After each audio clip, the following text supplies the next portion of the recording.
Before watching the video, don't forget to subscribe the channel and enable bell notification to never miss an update from us. Hello everyone and welcome to Entry channel. This is Ashima and you're watching us on Entry channel. Now in this video we're going to talk about the daily current affairs or daily news events that have occurred in the past 2 days, that being the 9th of November and 8th of November. So whichever were left from the last video and of 9th November have been covered. They have been covered in two parts, being the descriptive part and the one-liners segment. Right, so we're going to begin with the descriptive part first. Thus being the first news event, Migration Policy Index. Now, this index has recently been released, and in this index, what exactly is there is that since India has freedom of movement between states, we have not bound the states by certain boundaries when it comes to movement of people. So, how compatible is a person who moves from another state to a particular state? What kind of policies are there?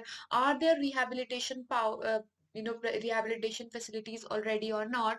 So, what kind of difficulties are there? According to that, this index has been created for the migration policy of various states. Right. So, who has prepared this index?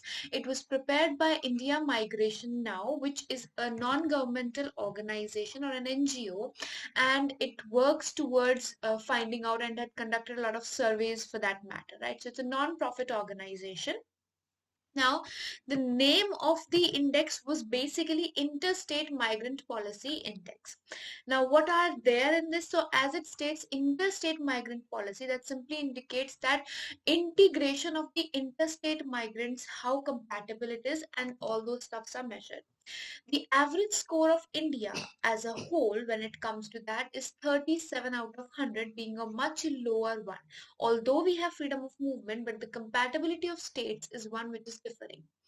When it comes to the topmost or the most compatible states, they are Kerala, Goa, Rajasthan, and Andhra Pradesh. These four states are the most successful ones when it comes to integrating the migrant workers and providing them the that actual freedom that is required and the facilities that are required. When it comes to the lower portion, the least interstate migrant policy index ranked was Delhi, because it shows that there have been issues regarding the living facilities or rehabilitation statements that are there. So now, when it comes to the legislation, now there have been certain, since it is freedom of movement is there have to be certain regulations which are related to the movement of or migration of people from one state to another state. So there are certain central government laws which are there for the welfare of those who move from one state to another. Them being the Minimum Wages Act 1948, according to which every state decides a minimum wage that is set, that if any person works over there, at least this much has to be paid.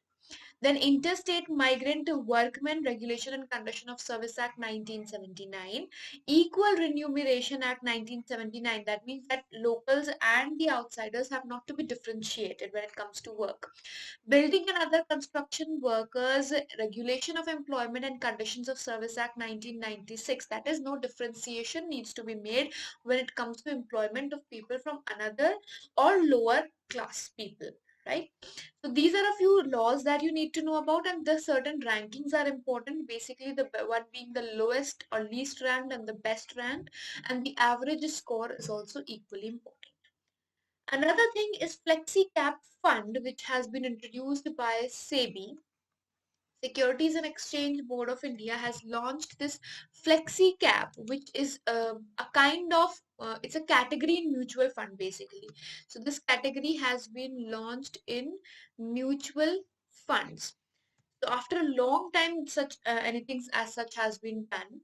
Now, minimum investment in this flexi cap is 65% of the total assets and equity related instruments. This news event is very important for banking examination students.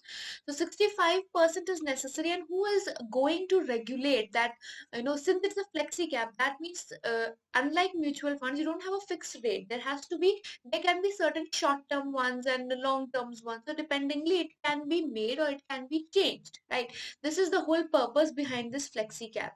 But in this also, a benchmark has to be set. So that benchmark is going to be set by the asset management companies. So whatever the company sets as the benchmark is going to be the limitation on that. On what grounds can they do that? So this is under regulations of SEBI under section 1815A. According to that, they can set this MCAP or a cap on this regulation work, right? Now, another important pointer when it comes to this is who is the chairperson of SEBI. So that comes as Ajay Tyagi. Since it's a very radical movement, so it's important to know the headquarters chairperson. So headquarters are in Mumbai and chairperson is Ajay Tyagi as of that, right? Next is Project Future Ready. This project has been launched recently by Dell Technologies, America India Foundation, National Skill Development Corporation, and University of Mumbai. Altogether, these four organizations have launched this project. What is the idea of this project or what is going to be there? Now, certain trainings are going to be done for skill development through which the students can enhance their skills, enhance their career opportunities, and this whole is going to be online skilling platform, right? So the skilling is going to be based, or skill development is going to be basically market based. That is, what is required outside is what is going to be taught.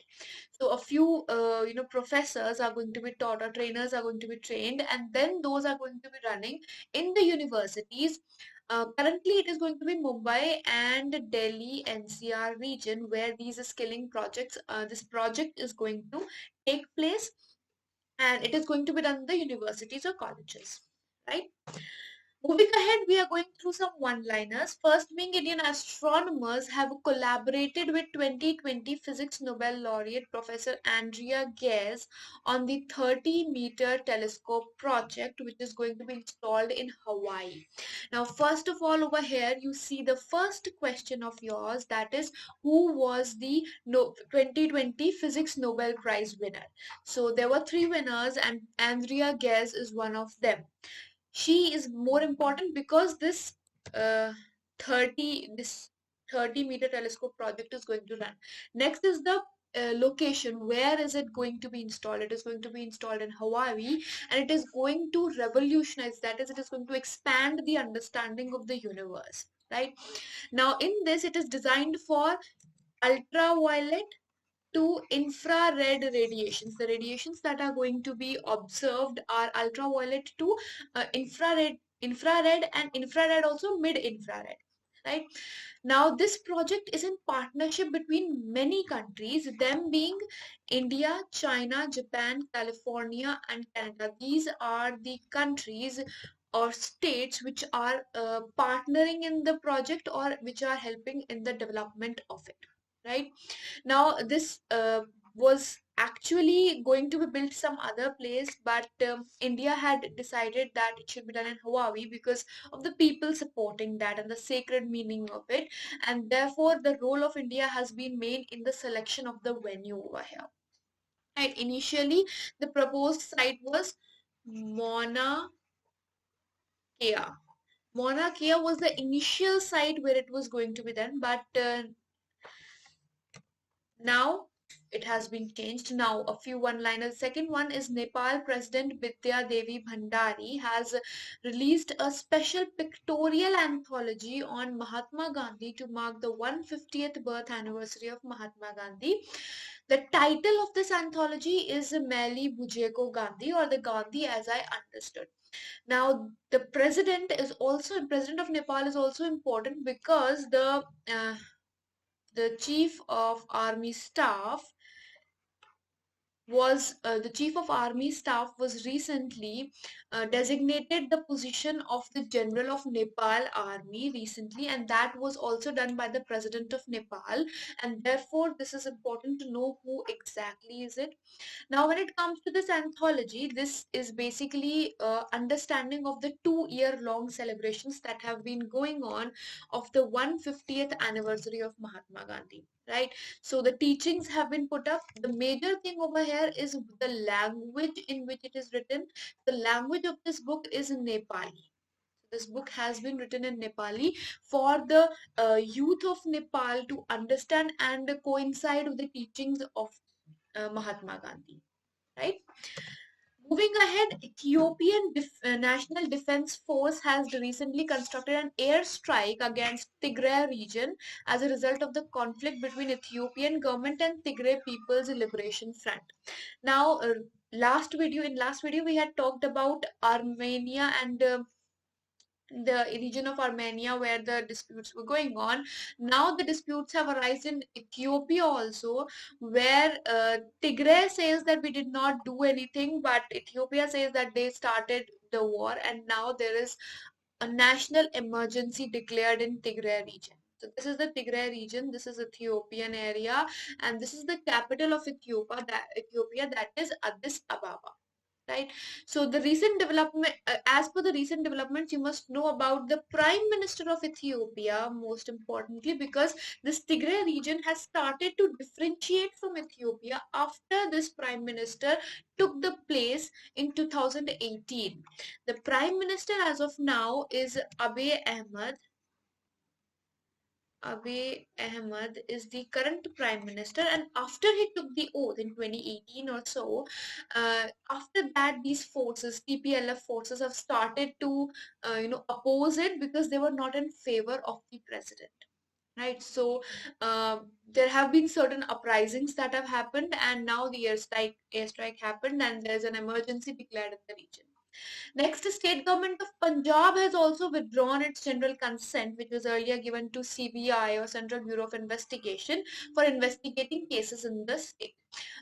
Before this, recently Kerala has done the same, and there are, I guess, 3 or 4 more states who have done that, including West Bengal and Rajasthan. So the special powers were given under Delhi Police Act. They were given the powers that they can question anybody without the consent of the government, also the state government. But it has been left to certain states, and Punjab has also joined the group of those states who have removed this consent from CBI now. Right, so recent one you need to remember, that is Kerala and Punjab.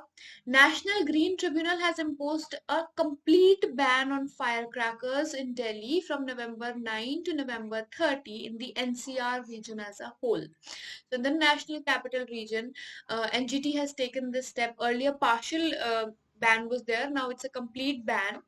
And NGT has also been in news because of the Assam fires, that being Bagjan well fire, right?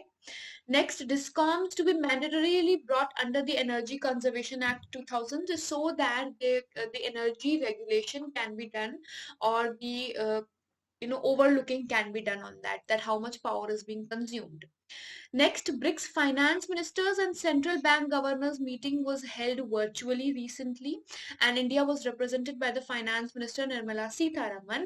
Now, in this meeting, the new development bank extension has also been proposed. The extension being that it should be extended to other countries also apart from the already members, right? So in the new development bank, they are, first of all, where was it set up? It was set up at Fortzella Summit. Fortzella Summit was organized, which was in 2014, and in this the new development bank was established, and it has been in a quite good rating, and now they want to expand the membership of the bank. This was one of the prominent discussions in the time, right? Moving ahead, Trailblazers have defeated Supernovas by 16 runs in the Women's T20 Challenge Trophy, which was held at Sharjah. The sponsor was Reliance Jio.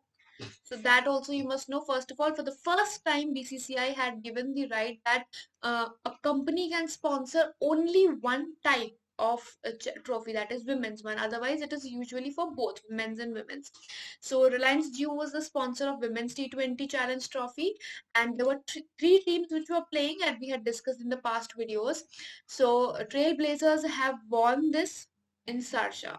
Next, India is to attend the Shanghai Cooperation Organization or SCO meeting, which is going to be headed by the Russian President Vladimir Putin. Next, DRDO has developed a fire detection and suppression system for passenger buses. And this technology is very useful because it can detect fire in buses in less than 30 seconds, and in less than 60 seconds, the fire can be extinguished. Therefore, it's important to know who has developed it. Last November 10th is also celebrated as World Science Day for Peace and Development, and this year the theme was Science for and with Society. Now over here we wind up the session. I hope this session was helpful to all of you. Do like the session and comment on how much you like it, and if there's any doubt on certain news events, you can definitely put them in the comment section. Thank you so much and have a great day ahead.